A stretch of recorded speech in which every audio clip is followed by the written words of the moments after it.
आज हम सभी आपके दूसरे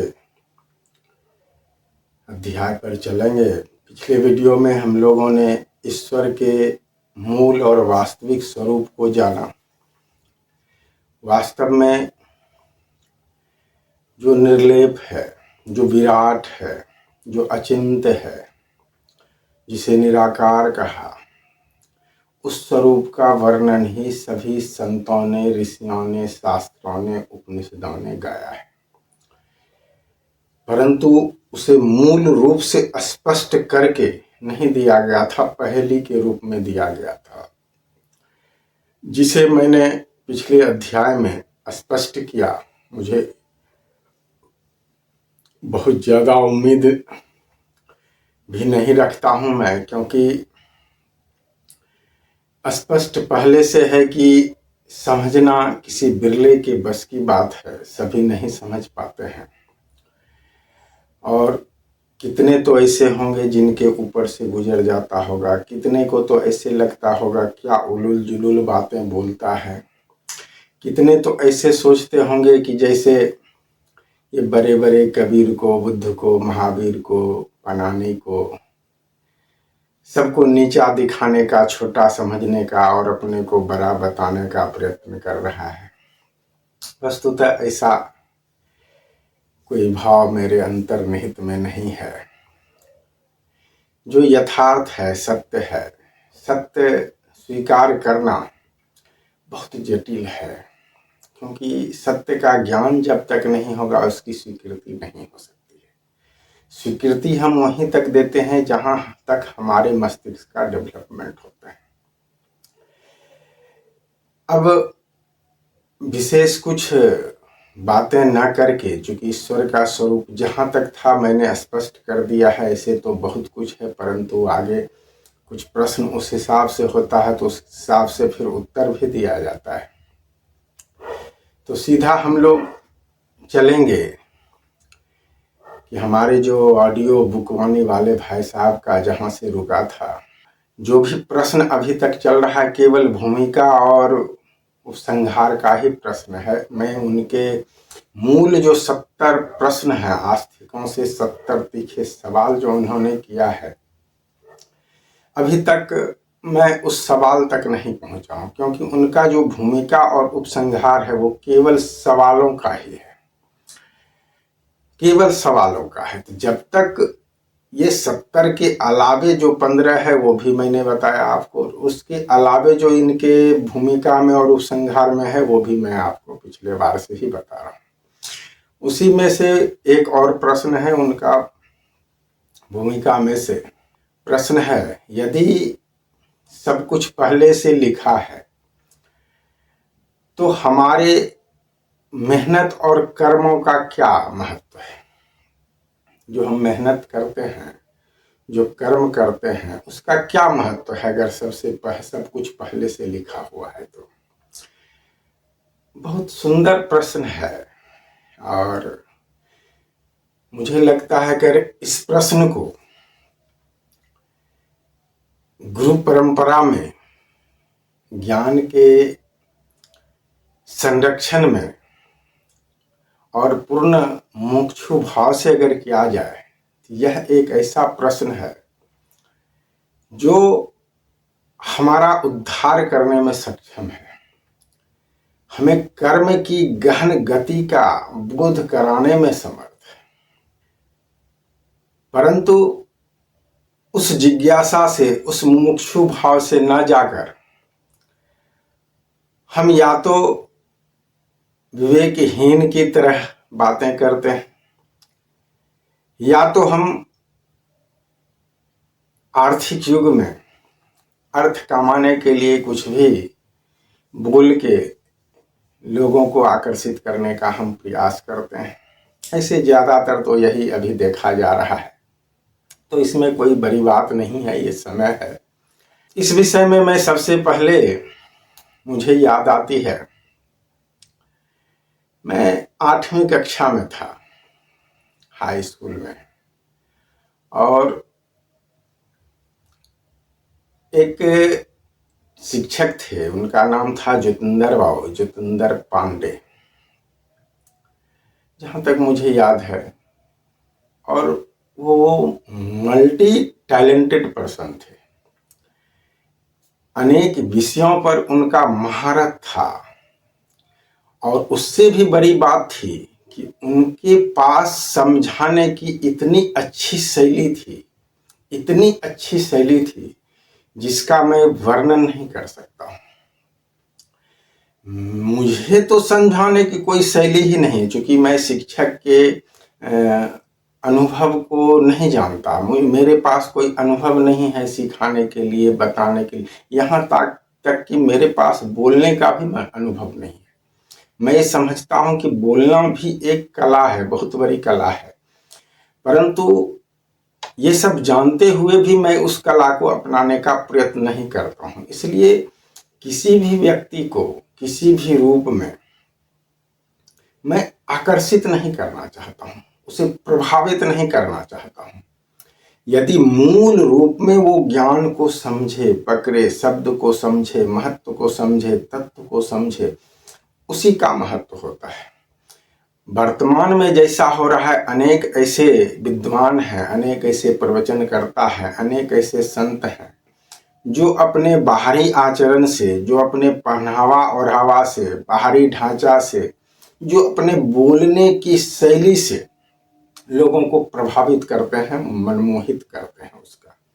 यहाँ तक कि आज जो देखा जा रहा है, निस्संदेह बच्चों में टैलेंट होता है, बच्चों में बहुत ज़्यादा टैलेंट होता है। और आज तो वर्तमान समय ऐसा है कि बच्चों के टैलेंट का ही, परंतु जो देखा जा रहा है, अपने व्यवसाय के लिए, आर्थिक उद्देश्य की पूर्ति के लिए छोटे छोटे बच्चों को भी प्रशिक्षित किया जा रहा है और उसे मीडिया के सामने लाया जा रहा है और उसे दिखाया जा रहा है। चाहे यही दिखाया जाए क्यों ना कि हमारा धर्म बड़ा हो, हमारे धर्म में ऐसा होता है, ऐसा होता है, ऐसे है, इस ठीक है, अच्छी बात है, परंतु हम कहीं न कहीं उस बच्चे को संस्कार देने के साथ साथ उसका शोषण भी कर रहे हैं। उस बच्चे को हम कहीं न कहीं एक आडंबरवाद में बांध भी रहे हैं। खैर, वो सब बात की बात है, हम लोग मूल बातों पर चलेंगे कि वो जो शिक्षक थे हमारे ज्योतिंदर बाबू, इतनी अच्छी उनकी शैली थी। ऐसे मूल रूप से वो इकोनॉमिक्स, हिंदी, संस्कृत व्याकरण, व्याकरण, अंग्रेजी की किताबें, मूल रूप से वो इतना पढ़ाते थे, परंतु उनको सभी विषय पर महारत हासिल था। जब भी कभी शिक्षकों की कमी होती थी किसी विषय की, तो वो जितेंद्र बाबू को क्लास मिलती थी। आज वो नहीं रहे, मैं उनको सत सत नमन करता हूँ। और वो जब भी क्लास में आते थे तो एक बात अवश्य वो कहते थे, सुनिएगा ऑडियो बुक वाने वाले भाई साहब, थोड़ा ध्यान से सुनिएगा, और आप सभी उनके साथ जितने ऐसे उनके समर्थक हैं वो सब भी थोड़ा ध्यान से सुनिएगा। उनका कहना था कि मैं 3 बार बताऊंगा। किसी भी चैप्टर को वो उठाते थे और कहते थे मैं 3 बार बताऊंगा, और इस 3 बार में जिसको समझ में नहीं आई मेरी बातें, जिसको याद न हो जाए मेरी बातें, और समझ में उसको न आ जाए मेरी बातें 3 बार में, तो समझना उसके दिमाग में भूसा भरा हुआ है। और ऐसे छात्रों को मैं या तो घोंचू कह के बुलाऊंगा या तो मुर्दल्ली कह के बुलाऊंगा।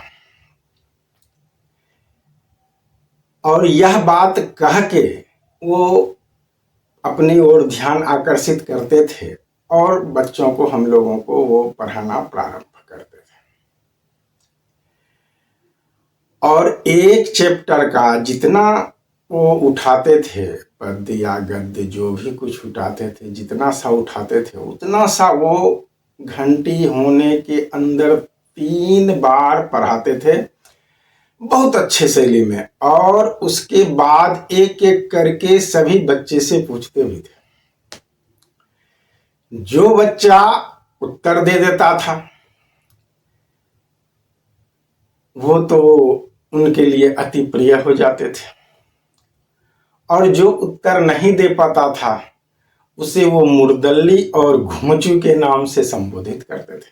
वो जब भी आते क्लास में तो वैसे बच्चों को जो नहीं बता पाते थे 3 बार के बाद भी, तो उसे घोंचू या मुर्दल्ली कह के वो पुकारते थे। तो वहां तो 3 बार ही समय था। मेरे ऑडियो बुक आने वाले भाई साहब और उनके सहयोगी गण ध्यान देंगे, और ऐसे जितने भी संसार में हैं, आस्तिक या नास्तिक या ऐसे जितने भी व्यक्ति हैं, वो सभी ध्यान देंगे। यदि मनुष्य का प्रारब्ध ही सब कुछ है, सब पहले से लिखा हुआ निहित है, तो हमारे कर्म और मेहनत का क्या महत्व है?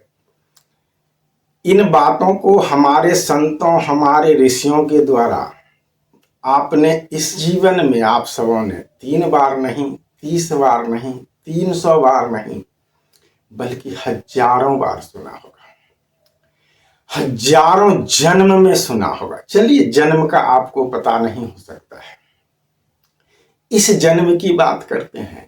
इस शरीर में जो आप आए हैं, इस जन्म में अभी तक यदि आपको यह प्रश्न बोलने का भी बोध है, इस प्रश्न को समझने का छोड़िए, यदि बोलने का भी बोध है, इस प्रश्न का उत्तर आप अपने जीवन में कम से कम 300 बार तो सुन चुके होंगे।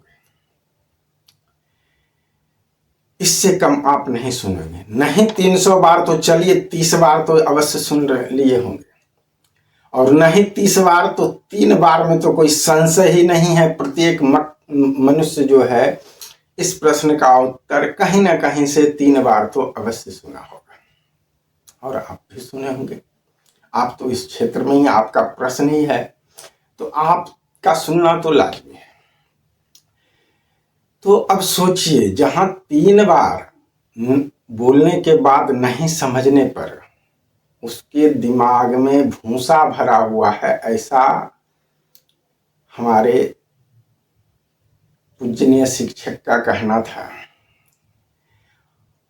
और उसे मुर्दल्ली और घोंचू कह के पुकारते थे।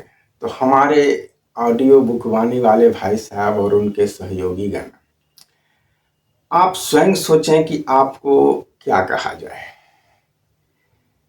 यदि आप 3 बार सुने हैं और नहीं समझे, तो अवश्य ही आपको मुर्दल्ली और घोंचू भाई ही कहा जा सकता है। और अगर आप 30 बार और 300 बार सुन के भी नहीं समझ पा रहे हैं, तो आपको महा घोंचू, महा मुर्दल्ली भी कहा जा सकता है। ये मैं अपने तरफ से कुछ नहीं कर रहा हूं। मेरे लिए तो आप वही ब्रह्म, तथाकथित ब्रह्म आप सब हैं। चाहे आप ईश्वर को माने ना माने, प्रत्येक जीव का, मैंने कहा ना, मैं तो प्रत्येक जीव के चरणों का धूल हूं। तो आप तो मनुष्य हैं। मैं आपको ऐसा नहीं कह रहा हूं कि मैं आपको घोंचू कहूं, मैं आपको मुर्दल्ली भाई साहब कहूं।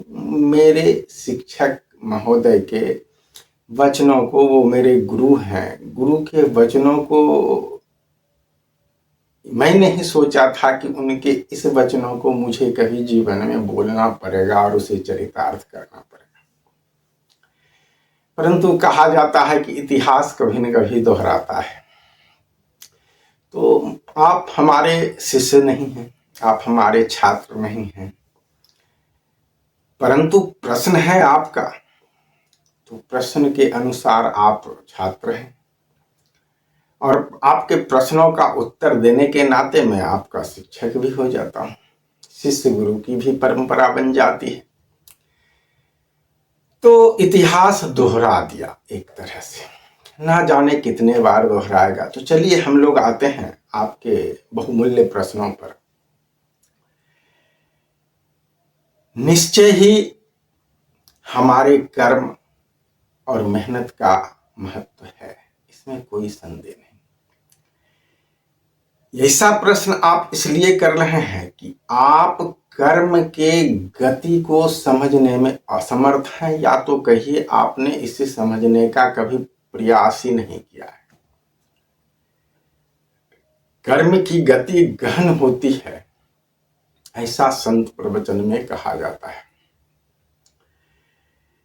परंतु समझना तो आपने जाना कि बिरले के बस की बात है, परंतु बहुत कठिन भी नहीं है। यह भी कहा गया है बहुत कठिन भी नहीं है, अगर हम समझने का प्रयास करें तो बहुत अच्छा। एक विदेश के दार्शनिक हैं, मुझे नाम याद नहीं, परंतु उनका जो ज्ञान है वो मुझे बोध में है। उनका कहना है कि असंभव बातें मूर्खों की डिक्शनरी में होती है, यानी कुछ भी संसार में असंभव नहीं है। इस मूर्खों की डिक्शनरी में हमारे कई वैदिक ऋषि भी हैं जिन्होंने ऐसा कह दिया है कि ईश्वर को न तो जाना जा सकता है, न तो हम जानते हैं, न तो कोई और जानता है। जैसा कि हमारे ये विकास दिव्यकीर्ति सर हैं, बहुत ही विद्वान प्रगाढ़ एक उच्च कोटि के आईएएस के तैयारी कराने वाले एक बहुत ही महानतम शिक्षक हैं। मैं भी उनका सुनता हूँ और उनके बोलने की शैली, आहा क्या कहने, मैं तरसता हूँ, काश मेरे पास भी उनके जैसी बोलने की शैली होती। अद्भुत अद्भुत उनके बोलने की शैली।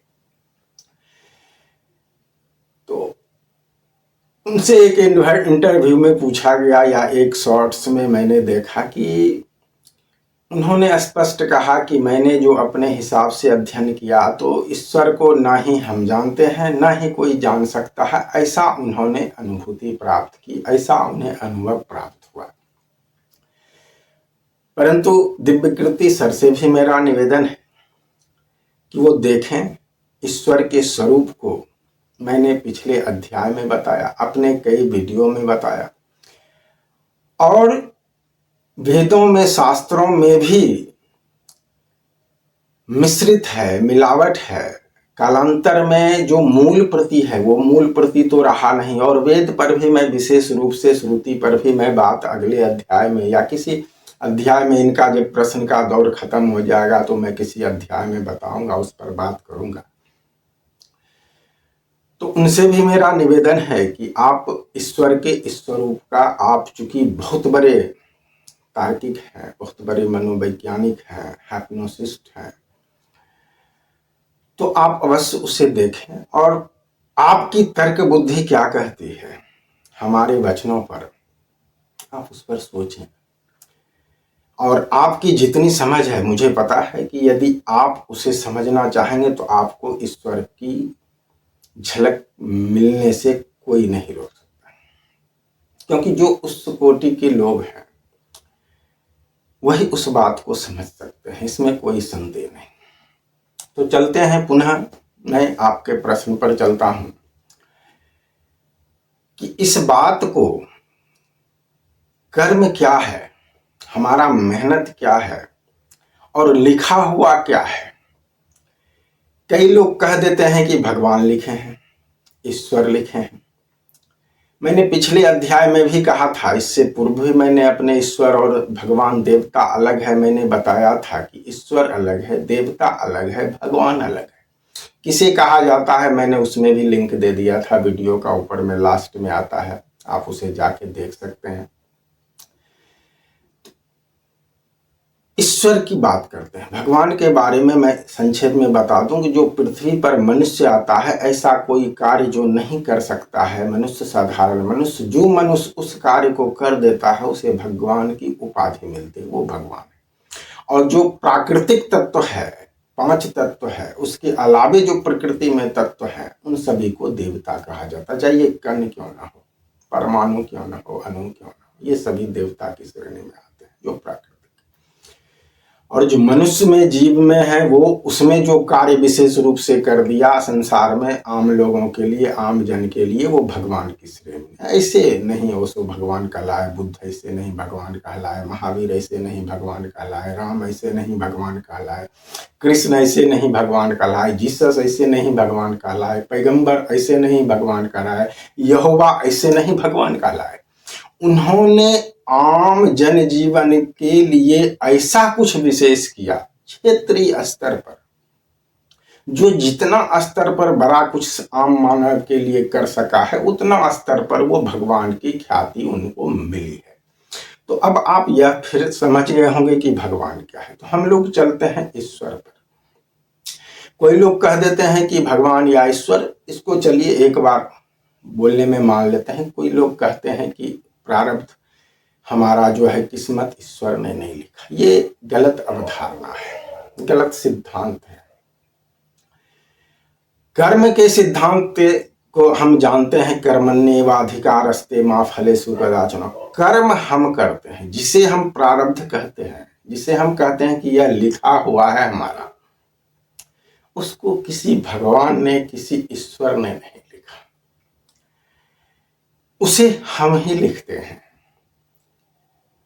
हम सभी अपने भाग्य के निर्माता हैं, इसमें कोई संदेह नहीं। निर्माता बन नहीं सकते हैं। हम सभी अपने भाग्य के निर्माता हैं। हमने अपने भाग्य को लिखा है। जो भी हमारे प्रारब्ध में स्क्रिप्ट है, उसे हमने अपने ही कर्मों से लिखा है। यदि आप इस कर्म के ज्ञान को अच्छी तरह से समझने का कभी प्रयास किया होता, तो ये प्रश्न आपके पास नहीं होता। मैं बहुत संक्षिप्त में आपको इस पर बताऊंगा, चूंकि मैं विशेष रूप से ईश्वर पर मैं बात कर सकता हूं, फिर भी यह बताना प्रश्न का उत्तर आवश्यक है। तो यह हमें जानना चाहिए कि कर्म 3 प्रकार के होते हैं। आप जानते होंगे, मैं केवल याद दिला रहा हूं। मैं जानता हूं कि आप सभी बहुत विद्वान हैं, बहुत ही उच्च कोटि के चिंतक भी हैं, तो थोड़ा सा चिंतन करके भी आगे बढ़िए। कर्म को 3 श्रेणी में बांटा गया है। 3 भाग हैं कर्म के, 3 रूप हैं कर्म के। एक क्रियमान, एक संचित और एक प्रारब्ध। तो क्रियमान कर्म जो हम कर रहे हैं वर्तमान में, यह क्रियमान कर्म है। इसमें हमारा मेहनत और पुरुषार्थ का महत्व है। इसी मेहनत और पुरुषार्थ के बल पर हमारा प्रारब्ध, हमारा भाग्य, हमारा किस्मत का लेखा बनता है। हम खुद अपने से उसे बनाते हैं, उसे लिखते हैं। इसमें कोई संदेह नहीं, कोई संदेह नहीं। जैसे हम क्रियमान कर्म करते हैं, हम जो वर्तमान में कर्म कर रहे हैं, कुछ कर्म ऐसे होते हैं जिसका फल हमें यथाशीघ्र या तो तुरंत मिल जाता है। कुछ कर्म हम करते हैं जिसका फल हमें कुछ समय, कुछ घंटे बाद मिलता है, या कुछ मिनट, कुछ घंटे बाद मिलता है। कुछ कर्म ऐसा है जिसका फल हमें वर्षों बाद मिलता है, और कुछ कर्म ऐसा है जिसका फल हमें जन्मों बाद मिलता है। जैसे मान लीजिए हम किसी से बात करते हैं और बड़ा प्रेम से उससे बात करते हैं, इसका फल उस व्यक्ति से हमें वह प्रेम की भाषा ही सुनने के लिए मिलती है।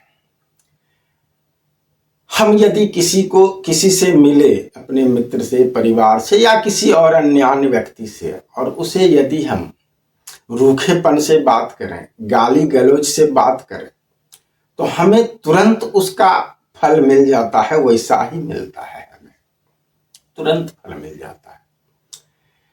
और यदि कुछ लोग हैं जो कमजोर है, आपसे उस लहजे में बात नहीं कर सकता है, तो उसका फल आपको उस समय तो नहीं मिला, बाद में जरूर मिलेगा। कुछ कर्म है, जैसे हम मजदूरी करते हैं, मजदूर है, रोज बेसिस, डेली बेसिस पर काम करता है, कर्म करता है 8 घंटा, उसके बाद जाके उसको फल मिलता है। 8 घंटा में उसकी मजदूरी मिलती है। कुछ कर्म ऐसा है जो प्राइवेट नौकरी या सरकारी नौकरी करते हैं, बेचारे 1 महीने 30 दिन तक मेहनत करते हैं, और 30वां दिन जाके उसको फल मिलता है। अब सोचिए कि इस बीच में कितना कर्म हुआ, कितना कर्म हुआ, और उसका फल फिर कब मिलेगा। तो इसमें से जो संचित होता है, जैसे 1 महीने तक संचित हुआ तो उसका हमको फल मजदूरी मिल गया, तो बहुत कुछ और संचित होता है जो नहीं मिला है, तो वो फिर कभी न कभी मिलेगा। कभी न कभी तो मिलेगा। सुने होंगे कि फलाना व्यक्ति को, न्यूज में सुने होंगे फलाना व्यक्ति ने मार दिया, क्यों भाई, तो उससे ऐसे लड़ाई था, उसने उसे मारा था, उसने उसको भी मार दिया। फिल्म में भी ऐसा दिखाया जाता है, हम सब जानते हैं।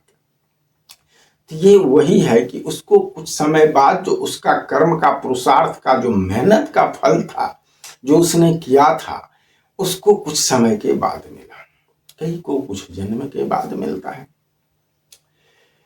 ये संचित कर्म ही हमारा जाके प्रारब्ध बनता है।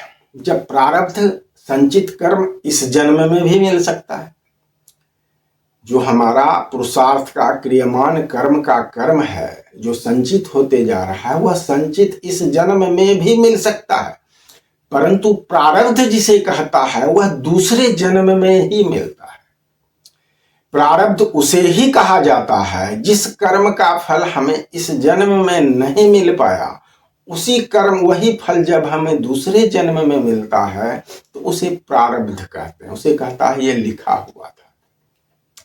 परंतु ऐसा नहीं है कि हम अपने प्रारब्ध को काट नहीं सकते। उदाहरण है मृत्युंजय का, मार्कंडेय जी का, कि उनकी मृत्यु 12 वर्ष के आयु में लिखी हुई थी, परंतु उन्होंने अपने कठोर पुरुषार्थ, कठोर मेहनत के बल पर अपने मृत्यु पर भी विजय प्राप्त किया उन्होंने। क्या यह आपको शिक्षा नहीं दिया? और अगर नहीं मिला तो आप इससे शिक्षा लेना ही नहीं चाहते। तो ये बिल्कुल संक्षिप्त में मैंने आपको कहा। और कर्म, ये जो 3 प्रकार के कर्म हैं, मूलतः यह भी आपको मैंने पिछले कई शॉर्ट्स में भी आप देखे होंगे, मैंने बताया कर्म केवल शरीर से जो किया जाता है, केवल वही कर्म नहीं होता है।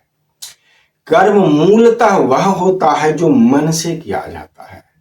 इसलिए मैंने बालेश्वर जी का वहां भोजपुरी गाना गाया था, रे रे रे रे रे, अरे पूजा करे मंदिर में, ध्यान लगाए जूता का। तो बालेश्वर जी पूछते हैं, हे संतो, मुझे बताओ कि हम जो मंदिर में थाली लेके आरती दिखाते हैं और हमारा मन उस जूते पर बाहर में रहता है, कोई उसे ले लेगा, चुरा लेगा या क्या होगा, तो हमारा कर्म हुआ क्या? ये आरती लेके दिखाना भगवान को या फिर वो जूता जोगने का हमारा कर्म हुआ? तो ज्ञान और गति का नियम स्पष्ट करता है कि हमारा शरीर का कर्म कर्म नहीं, कर्म हमारे मन का कर्म होता है। इसीलिए मनसा वाचा कर्मणा को एक करने का ज्ञान ऋषियों ने दिया है। चलिए अब थोड़ा सा हम लोग चलते हैं। आप चूंकि वैज्ञानिक हैं तो आपसे थोड़ा सा वैज्ञानिक बात करना भी लाजमी है, आवश्यक है। नहीं तो आप तो इतने बड़े बड़े संतों के नहीं सुने तो बरबर गयो गज्जू आयो, मेरे बात की सुनने की तो कोई बात ही नहीं है। विज्ञान की थोड़ी बात सुनते हैं। आप जिसे कर्म का सिद्धांत कहते हैं, जैसा मैंने कहा कि अभी आप जैसा करते हैं वैसा आपको मिलता है। आप न्यूटन के गति के नियम को तो अवश्य जानते होंगे। पहला दूसरा नियम को छोड़ दीजिए, आप चले आइए तीसरे नियम पर। कर्म का जो सिद्धांत है, गति के तीसरे नियम को बताया जाता है। आज संसार में न्यूटन के इस गति नियम को भौतिक स्थिति के, भौतिक पदार्थ के आधार पर लेके चला गया है। इसलिए मैंने कहा था कि विज्ञान जो है नीचे से भौतिक पदार्थ से शुरू करता है और ऊपर जाता है, ऊपर जाने का प्रयास करता है। तो न्यूटन का जो गति नियम हुआ वह भौतिक पदार्थ से समझाने का उसने प्रयास किया। भौतिक पदार्थ पर उसको, आज तो बहुत ज्यादातर लोग यही जानते हैं कि केवल भौतिक पदार्थ पर गति का नियम लागू होता है, ऊर्जा पर गति का नियम लागू नहीं होता है, कॉन्शसनेस पर गति का नियम लागू नहीं होता। गति भौतिक पदार्थ में होती है। गति भौतिक पदार्थ से अधिक ऊर्जा में होती है और ऊर्जा से अधिक गति कॉन्शसनेस में होती है।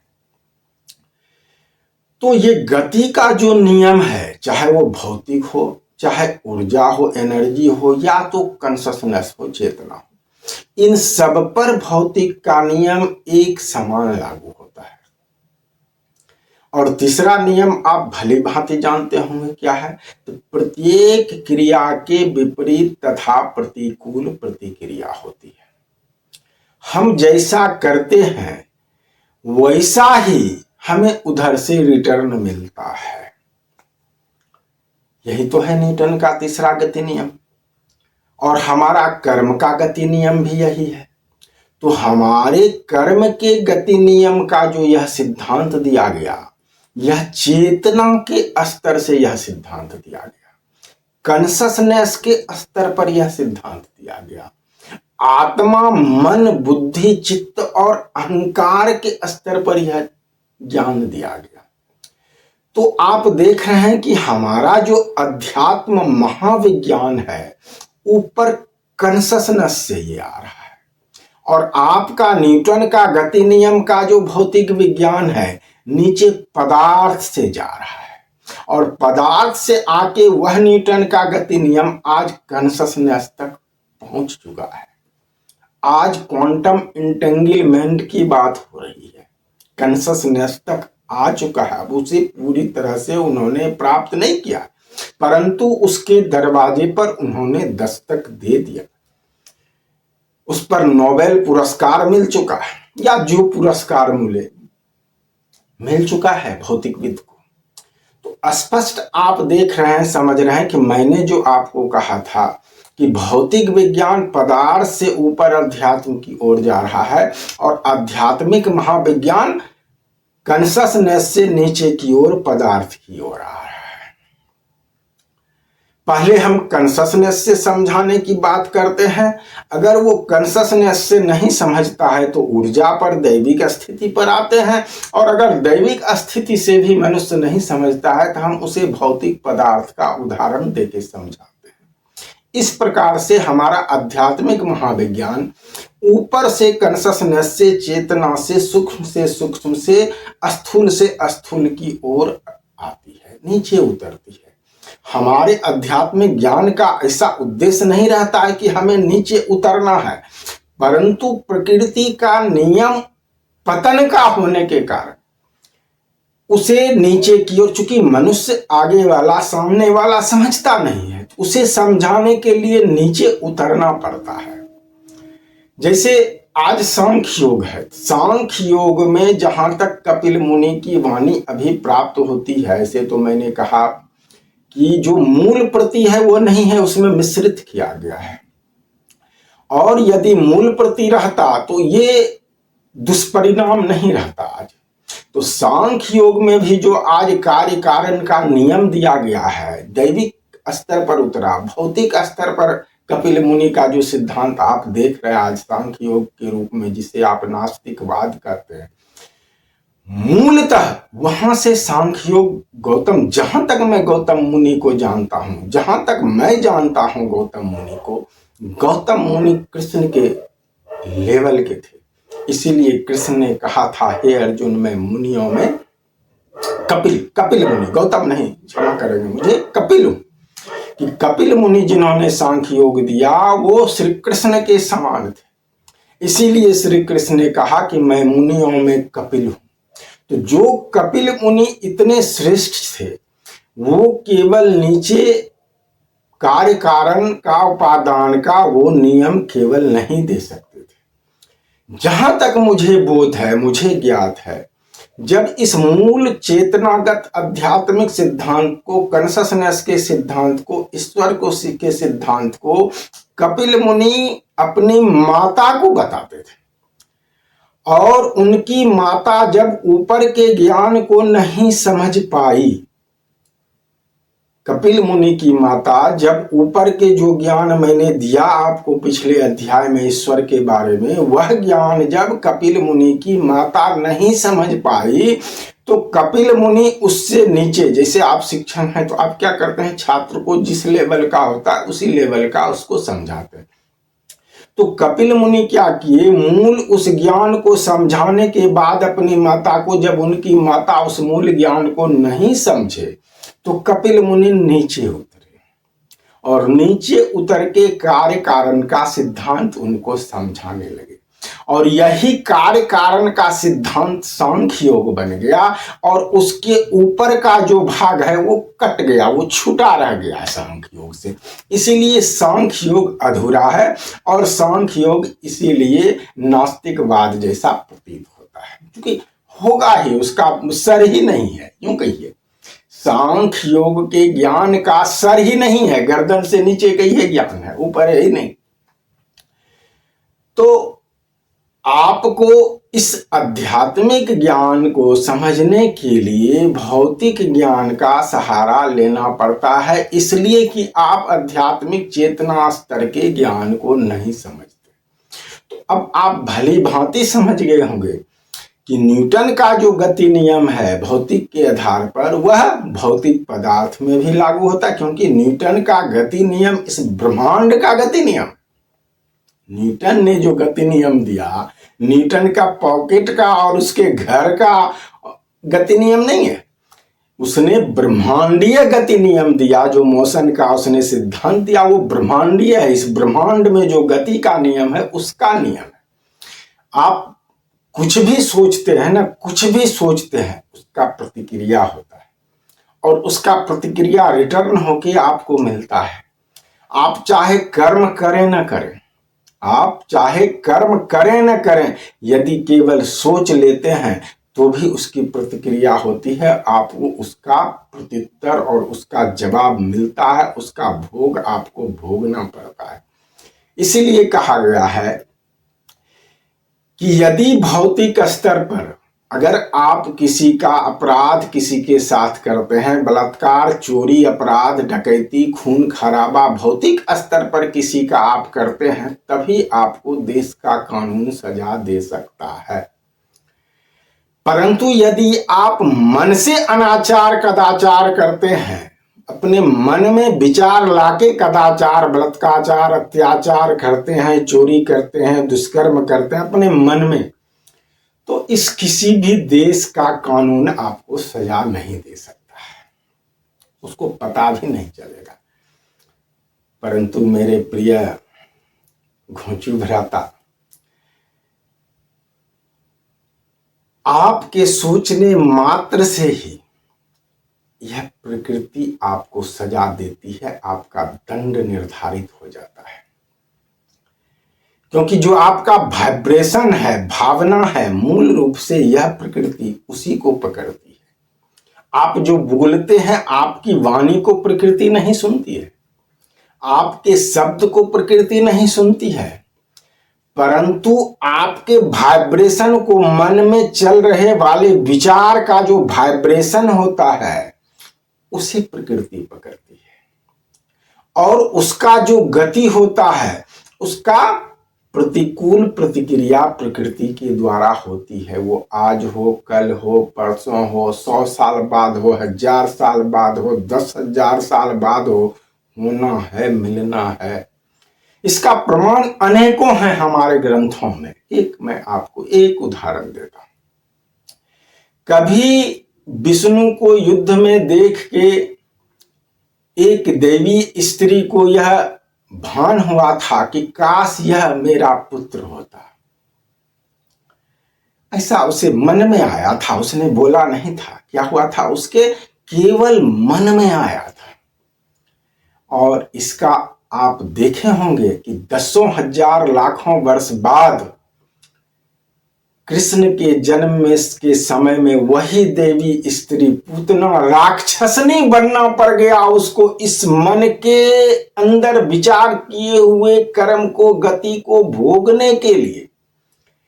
कृष्ण के जन्म के समय में एक राक्षसनी पूतना बन के जन्म लेना पड़ा, और पुत्र मोह को उसका पूर्ण करने के लिए श्री कृष्ण को अपने स्तनपान कराना पड़ा, और तब उसे वहां से मुक्ति मिली और उसे बोध हुआ कि उसने ऐसा मन में भाव किया था, इसीलिए उसके साथ ऐसा हुआ।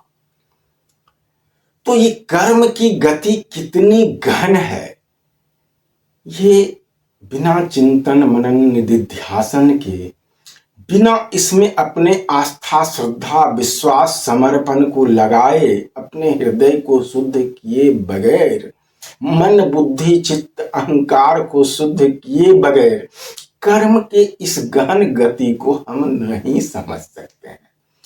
तो मेरे प्यारे घोंचू भाई, आप सभी अब अच्छी तरह से समझ गए होंगे कि ये कर्म का गति जो हमारा है लिखा हुआ, हमारा ही कलम से लिखा गया है। किसी दूसरे भगवान और किसी दूसरे ईश्वर और किसी दूसरे व्यक्ति ने हमारा प्रारब्ध नहीं लिखा, हमारा ही लिखा हुआ है।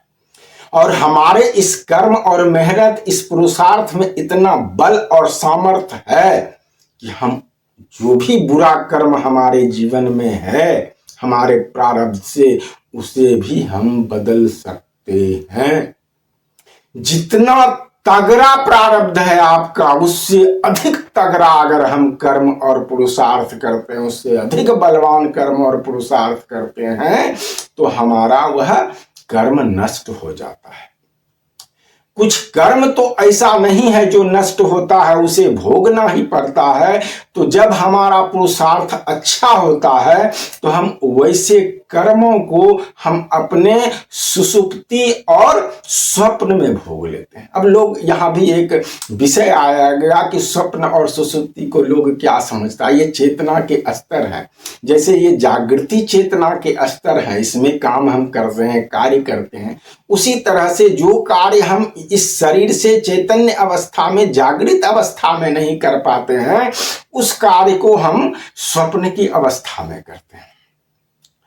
ये आज जान लीजिए, ये रहस्य यह भी आपको नहीं बताया होगा। कोई स्वप्न को भी कुछ से कुछ कोई ऋषि मुनि बता देता है, कई इस पर विषय हैं, लेकिन ये स्पष्ट आपको, और कई ऐसे काम हैं, कई ऐसे कार्य हैं मेरे मित्रों, कि ये सुषुप्ति में भी जो आपकी चेतना में आपको याद रहती है, उसमें भी करने योग्य नहीं होता। यदि उसमें भी अगर आपको यह काम कराया जाए तो पता नहीं आपका सुषुप्ति में ही मृत्यु हो जाए। इसलिए वैसे कर्म को प्रकृति आपके घोर निद्रा में, जागृत स्वप्न में नहीं होके सुषुप्ति में, घोर निद्रा में उस कार्य को पूर्ण करवाती है, ताकि आपका उस पर दुष्परिणाम ना पड़े और आपके अच्छे कार्यों के चलते आपके उस बुरे कार्यों के आपके स्वप्न और सुषुप्ति में पूरा करके खत्म कर दिया जाता है।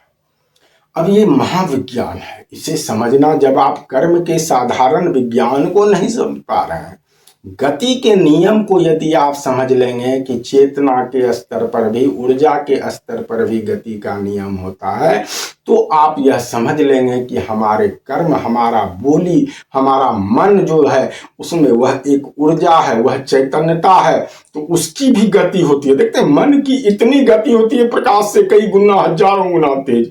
अभी यहाँ है, अभी अंतरिक्ष में, अभी सूर्य पर, तो अभी उससे भी परा, बिग बैंग में उससे भी बाहर।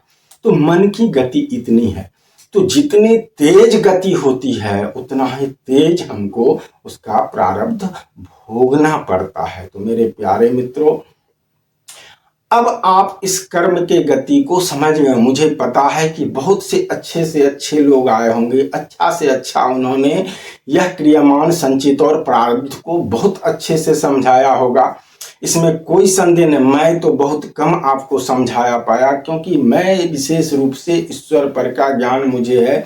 99.99% तो संसार में पहले से लोगों को ज्ञान है।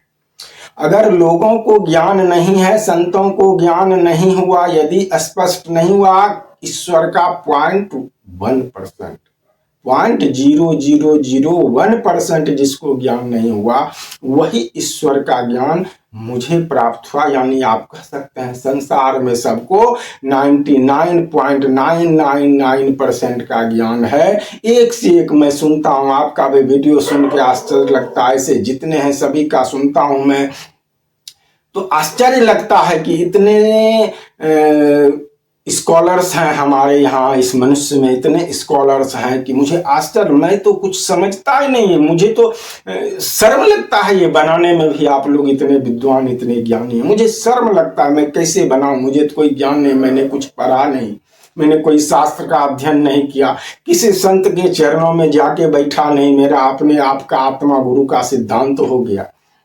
परंतु संत की वाणी जब भी मेरे कर्ण द्वार से प्रवेश की, मैंने उसे मानस पटल पर अंकित कर लिया, हृदय में अंकित कर लिया, योग हृदय में अंकित कर लिया, और उसे मैंने जीवन में चरितार्थ करने का, उसे निधिध्यासन करने का, उसे जीने का प्रयास किया। और उसी प्रयास का फल यह है कि मैं आज कुछ भी आपके समक्ष बोलने में समर्थ हूं। जो भी मैं बोल रहा हूं, तो मुझे 0.001% में जो ईश्वर का ज्ञान संसार में छूटा हुआ है, जिसके कारण इतने नास्तिकवाद पैदा हुए, जिसके कारण बुद्ध अज्ञात रूप से उनकी बहुत ही क्रांति में मृत्यु हुई, बहुत सारे संत ऐसी मृत्यु मरे, उस रहस्य को जानने के लिए बहुत ऐसे संत हुए जो इस रहस्य को जान के भी गुप्त लेके चले गए। तो ये रहस्य निर्विचार समाधि वाले को, निर्विकल्प समाधि वाले को, असंप्रज्ञात समाधि, ये तीनों एक है। इनको यह ज्ञान, यह बोध ईश्वर का नहीं होता है, इसलिए कि यह समाधि की पहली सीढ़ी है। मैंने कई वीडियो में बताया है। इससे ऊपर कबीर साहब थे जो थोड़ा सा स्पष्ट किए है, कहूं तो है नहीं, तो वो इससे ऊपर असंप्रज्ञात, निर्विकल्प, निर्विचार से ऊपर सहजावस्था में थे। कबीर साहब सहज समाधि में थे, इसलिए वो संत शिरोमणि कहे जाते हैं। इसीलिए उन्होंने आम संतों से, इन लोगों से उच्च दर्जे का ज्ञान दिया। इससे भी उच्च दर्जे में कृष्ण थे, वो तो ब्रह्म की सबसे अंतिम समाधि की अवस्था में थे, परंतु उन्हें मनुष्य को ज्ञान दिया उन्होंने कि तुम सौम्यता में आओ, सम समाधि में आओ, समता में स्थित हो जाओ, तभी संभव है कि ईश्वर की धर्म में की समाधि तुम्हें प्राप्त हो। तो ईश्वर का ज्ञान 0.001% जो भी मुझे पता है, वह केवल इसी समाधि, धर्म में समाधि के कारण वह ज्ञान का आलोक मुझे प्राप्त है, जो मैंने पिछले अध्याय में और कई में ईश्वर क्या है, क्या करते हैं, मैंने एक बेशर्म की तरह आप लोगों के सामने बोला। बेशर्म की तरह मैं समझ सकता था, पहले भी मैं समझ पाता था यह बात, कि इसी कारण से इस बात को रहस्य में रखा गया है कि यह रहस्य है, इसीलिए स्पष्ट किसी को नहीं बताया गया इस रहस्य को। परंतु मुझे लगा कि स्पष्ट नहीं बता पाने के कारण ही संसार में इतनी क्रांति हो गई है इस क्षेत्र में कि लोग इससे विमुख हो रहे हैं। इसीलिए मैंने एक बेशर्म, बेहया की तरह वाणी बोलकर ईश्वर क्या क्या करते हैं, ईश्वर का कर्म क्या है, ये सारे रहस्य को मैंने आपके समक्ष खोल के रख दिया, केवल इसलिए कि यह संसार का अंतिम समय चल रहा है, बहुत निकट महाप्रलय का समय आ रहा है। सबको ईश्वर के इस ज्ञान का बोध हो, सबको ईश्वर का साक्षात्कार हो, सभी ईश्वर को महसूस करें। इसीलिए मैंने निर्णय लिया कि मैं आपको यह रहस्य जो यथावत मिला है, मैं आपको यथावत जैसा का तैसा आपके सामने परोस के रख दूं, ताकि आपको भी ब्रह्म ज्ञान मिले, आप भी साथ हों, और इस संसार के सृष्टि के जो व्याकुलता का नियम है, जो दुख का नियम है, जो सभी संतों ने कहा, उसको बदलने में आप हमारा सहयोग करें। मुझे इसमें कोई संदेह नहीं कि आपको यह ज्ञान, यह बोध हो न हो, आप हमें साथ दें न दें, मुझे विश्वास है कि मैं इस सृष्टि के नियम को बदलने में पूर्णतः समर्थ हूं। आज नहीं तो कल मैं इस सृष्टि के नियम को अवश्य बदलूंगा। इस संसार से जो मैंने घोषणा की है, न होगी गरीबी बीमारी, अलौकिक होंगे नर व नारी, प्रेम लीला ही जग में होगा, न होगी कोई तैयारी। मैं इसको करके रहूंगा, न भूतो न भविष्यति, कोई इसे रोक नहीं सकता। यह अहंकार नहीं, यह समाज कल्याण, जीव के कल्याण के लिए मेरा संकल्प है और मैं अपने संकल्प को पूरा करूंगा। चाहे 10 वर्ष में पूरा करूं, 20 वर्ष में पूरा करूं, 50 वर्ष में पूरा करूं या तो 360 वर्ष में पूरा करूं। मेरा अंतिम है कि यदि इस बीच में मैं नहीं कर सका तो 360 वर्ष के अंदर मुझे करने से इस संसार में कोई नहीं रोक सकता। उसे मैं अवश्य पूरा करूंगा और संसार से सदा सर्वदा के लिए दुख को मैं समाप्त कर दूंगा। और जो यह लीला हो रही है सतयुग द्वापर त्रेता कलयुग का सृष्टि का जो पतन है, उस पतन को मैं उत्थान में परिवर्तित करूंगा और सृष्टि में फिर उत्थान ही उत्थान होगा और सत्ययुग से फिर पुनः त्रेता युग नहीं आएगा, वह पुनः सत्ययुग से आगे बढ़ के दिव्य युग में परिवर्तित होगा। क्योंकि मेरा संकल्प है दिव्य युग का, इस बार जो सतयुग आना है उसके बाद मैं उसे त्रेता में परिवर्तित नहीं होने दूंगा। उसे मैं 300 वर्ष के अंदर, यदि आप लोगों का सहयोग मिला तो मैंने तो कह दिया है कि 1 सेकंड में, 1 दिन में यह संभव है। ऐसे आंखों से लोग देखेगा सृष्टि को बदलते हुए, मनुष्य को बदलते हुए, जीव को बदलते हुए। परंतु आप लोग अगर इस चेतना में इस स्तर पर नहीं आ सके तो मेरा काम आज से नहीं, मैंने कहा 2011 ईस्वी से मेरा कार्य चेतनागत ब्रह्मांडीय स्तर पर हो रहा है, कार्य हो रहा है, आगे बढ़ रहा है। आपकी चेतना भी उच्च स्तर पर आ रही है, यह मुझे देखने के लिए मिल रहा है। सृष्टि में हमारा कार्य हो रहा है और मैं पूरी तरह से समय पर उसे करने में समर्थ होऊंगा, इसमें मुझे कोई संदेह नहीं। और ना ही यह मेरा अहंकार है, यह प्रकृति की इच्छा है। प्रकृति की इच्छा कहें या यह समय का मांग कहें, यह होना है तो होना है। तो हमारे प्रिय बंधु, आप समझ गए होंगे कि हमारे कर्म और पुरुषार्थ और मेहनत का क्या महत्व है। इससे आगे हम लोग, आपका जो आगे का प्रश्न है आपके भूमिका में, यदि धर्म का असली उद्देश्य, इसका उत्तर आपको मिल गया। एक है धार्मिक होने के लिए भगवान को मानना क्यों जरूरी है। एक लाइन में आपको कह दूं इसका उत्तर अंत में कि धार्मिक होने के लिए भगवान को मानने की कोई आवश्यकता नहीं है। किसी संतों ने नहीं कहा है, वेदों ने नहीं कहा है कि तुम भगवान को मानो जानो। जो नास्तिक, यहां तक तो ऋषि ऐसा कहे हैं कि जो नास्तिक है वास्तव में वही आध्यात्मिक है, वही सबसे बड़ा आस्तिक है। क्योंकि आस्तिक होने का, ईश्वर तक पहुंचने का मार्ग नास्तिक का मार्ग है। नास्तिक ही खोजता है, वो मानता नहीं, वो खोजता है, ये नहीं है तो ये है, ये नहीं है तो ये है, ऐसे नहीं है तैसे। परंतु वो अंतिम प्रक्रिया तक, मैंने कहा, वो नहीं जा पाते हैं, बीच में रुक जाते हैं, वहीं तक अपनी उपलब्धि को पूर्ण समझते हैं, इसीलिए वहां से वो गिर जाते हैं नीचे।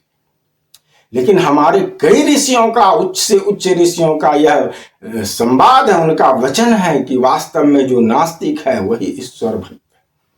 और ऐसे लोगों को ही ईश्वर पहले दर्शन दिए हैं। देख लीजिए कंस को, भक्तों को दर्शन नहीं मिलता था, कृष्ण का दर्शन मिलता था कंस को। और जब भी अवतार हुआ है, जब भी ये ईश्वर का दर्शन, भगवान का दर्शन, जिसको ईश्वर का दर्शन लोगों को अवतार का हुआ है, केवल और केवल आपके जैसे आतताई, अपराधी, अनाचारी, दुराचारी, चाहे भाव से हो या कर्म से हो, भाव भी कर्म है, अभी मैंने बताया, ऐसे लोगों के कारण ही ईश्वर का अवतार होता है। इसलिए आपको भी मेरा सत सत नमन है। यदि आपके जैसे असुर न हो संसार में तो ईश्वर का कभी भी अवतार इस संसार में नहीं होगा। ज्यादा से ज्यादा अवतार ईश्वर का हुआ है तो वह केवल और केवल असुरों के, आसुरी राक्षसों के, असुर मैं नहीं कहूंगा, राक्षसों के राक्षसी प्रवृत्ति के कारण ईश्वर का साक्षात्कार भक्तों को अवतार के रूप में हुआ है।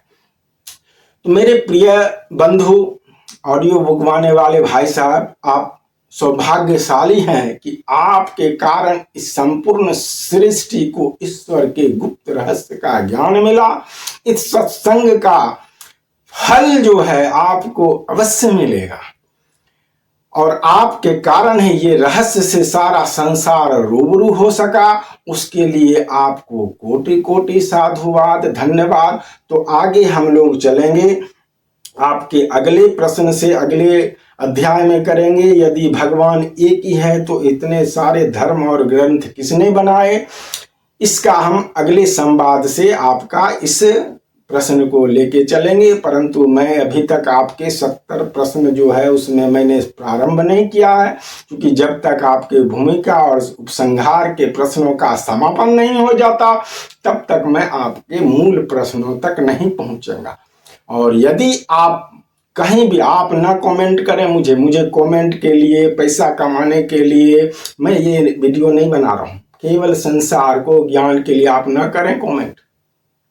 हमारा ईमेल है, ईमेल पर प्रश्न भेजिए। आप मत कीजिए कमेंट मुझे, आप मत कीजिए सब्सक्राइब मुझे सब्सक्राइब का लोभ नहीं, मुझे कमेंट का लोभ नहीं, मुझे यूट्यूब मोनेटाइज नहीं करना। मेरा तो केवल इतना ही लक्ष्य है, जिस अनुभूति को, जिस सुख को मैं अनुभूत करता हूं और जीता हूं, संसार के सभी जीव उसी सुख को अनुभूत करें।